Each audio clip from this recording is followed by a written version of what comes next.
আচ্ছা, এই জনাব আব্দুল কাইয়ুম সাহেব, আপনি তো আসলে এই মূলত বিএনপি করেন, তাই না? জি তো বিএনপি যেহেতু করেন, এই বিএনপি তো এখন বর্তমান ফাঁস করছে, তাই না? জি সরকার দল গঠন করছে, তো আপনার বিএনপি ফাঁস করাতে আপনার মনের অনুভূতিটা কি, এটা যদি একটু জানাতেন আর কি। বিএমপি পাশ করাতে যেরকম আমি দানের শীষও বুথ দিছি, বুথ দিয়ে পাশ করছি দানের শীষ।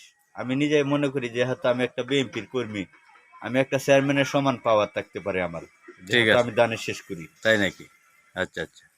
বুঝছেন? তো আচ্ছা, আর বিষয়টা হলো, মনে করেন এই যে এই জননেতা অ্যাডভোকেট যে জাহাঙ্গীর মোল্লা, উনি তো মনোনয়ন পায় নাই।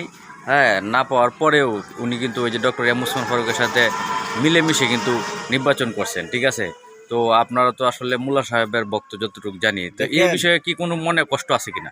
হ্যাঁ আমি বলতেছি, দেখেন, ডক্টর উসমান ফারুক সাবুন্তি সে মুরব্বী মানুষ, সে আরেকবার ডক্টর হয়েছে, সারা বাংলাদেশে বড় এমপি সাহেব, মন্ত্রী। তে আর আমাদের জাহাঙ্গীর আলম মোল্লা সাহেব, তিনি খুব ভালোবাসি। আমি শুরু থেকে তা সাবুট করি বিদায় আমি দানি শিসমারহা।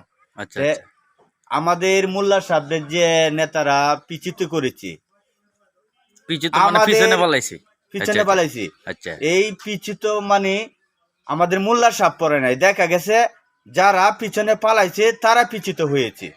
ঠিক। আমাদের মোল্লা সাহেবই চিরদিন তার এই পাওয়ার থাকবেই। আচ্ছা আচ্ছা আচ্ছা আচ্ছা, আপনি এখন তো মনে করেন যে বিএনপি পাস করার পরে এখন আপনারা কি করতে চান, মানে এই যে বলতেছেন যে না, আমরা আমরা পুরো বিএনপি পুরা পাস পাওয়ার। করছি, আমরা এখন ফুল পাওয়ার, এবং আমরা গাড়ি গুড়ি চালাই, যারা ব্যবসা বাণিজ্য করি, সবই করি, কাজ কাম করার পরে দেও আমরা যেখানে খুশি এখানে আড্ডাও মারতে পারবো, হুম। যেদিক খুশি এদিক ঘোরাঘাড়িও করতে পারবো, খারাপ কিনে কিছু করতে পারতাম না। তা আড্ডা মারবেন এখন রাত্রে, যদি এভাবে অযথায় ঘোরাফেরা করেন, আড্ডা মারেন, হ্যাঁ, তাহলে তো সমস্যা আর এলাকায়। রাত্রের ঘোরাঘাড়িটা মানে খুব ভালো লাগে, হাওয়া বাতাস, হাওয়া এটা বাতাস তো সবারই রাত্রে মন তো, চায়। রাত্রে তো এলাকায় চুরি হয়, এরপরে যে গাঁজা টাজা এগুলো হন চুরি যদি। চুরকে আমাদের হাতে ধরে দিবেন, চুরের যথেষ্ট পরিমাণ বিচার আমরা করাম। আপনারা আপনি রাইতে একটা ঘুরবেন লেম্বর হন। মানুষ, হ্যাঁ, ঠিক আছে, আপনার হাতে আমরা ধরায় দেব, আপনিও বিচার করবেন। না এটা তো আপনি অবশ্যই, একটা না বিচারের আপনারা মানুষ, যদি এভাবে আপনি রাইতে রানিং ঘুরুন। লেম্বর, বিএনপির একটা লেম্বর মানুষ। শুনেন, রাত্রের বেলা আপনারা যদি ঘুরুন তাহলে আমরা সুদ ধরাম কেমনি? এখন তো আপনারা ঘুরলে তো পরে আবার আমরা ফেসও ভরাম, আপনারা ঘুরুন নিয়ে যায়। না, আমরা তো বাইসে একটা সমস্যা পড়েই গেছি, আপনাদের ছাড়া আমাদের কে আছে? আহা, এটা কইলে তো হইবো না, রাত্রে ঘোরাফেরা ছাইরে দিন। ঠিক আছে না?